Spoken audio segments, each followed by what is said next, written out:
ဒီလူကလေထဲမှာလေစီးသလိုအလွယ်တကူပြန့်တတ်နိုင်ခဲ့ပါတယ်လန်တော်လန်လာတွေကမီလို့သူ့ကိုမော်ဆရာတရားလို့ထင်ပြီးရဲကိုတောင်ဖုန်းဆက်ဖို့ဆုံးဖြတ်ခဲ့ကြပါသေးတယ်ဒါပေမဲ့သူကလိုလုပ်ပြီးလေထဲမှာဒီလောက်လွယ်လွယ်ကူကူပြောင်းလဲနိုင်ခဲ့တာလေသူကစူပါမားကတ်ကနေလေမွေရတစ်ခုကိုဝယ်ယူခဲ့ပါတယ်ပုံမှန်မွေရတစ်ခုကိုလေထိုးလိုက်ရင်ဘာမှဖြစ်လာမှာမဟုတ်ဘူးဆိုတာသိကြပါတယ်ဘလောက်ကစူးစမ်းမြေပြင်ပေါ်ကနေမြောက်တက်လာမှာမဟုတ်ပါဘူးထို့နောက်သူဟာထူးခြားတဲ့အကြံဉာဏ်တစ်ခုကိုရခဲ့ပြီးဟီလီယမ်တငွေအုံနှလုံးကိုယူပါမွေရတဲ့ကိုစတင်ဖြည့်သွင်းခဲ့ပြီးဒီတငွေကမွေရရောသူ့ကိုပါနှင်းတင်ပေးမယ်လို့မျှော်လင့်ခဲ့ပါတယ်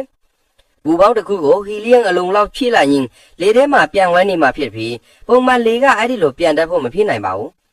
ဒါကြောင့်သူဟာမွေရနဲ့ဒီလိုပဲလုပ်ဖို့ဆုံးဖြတ်ခဲ့ပါတယ်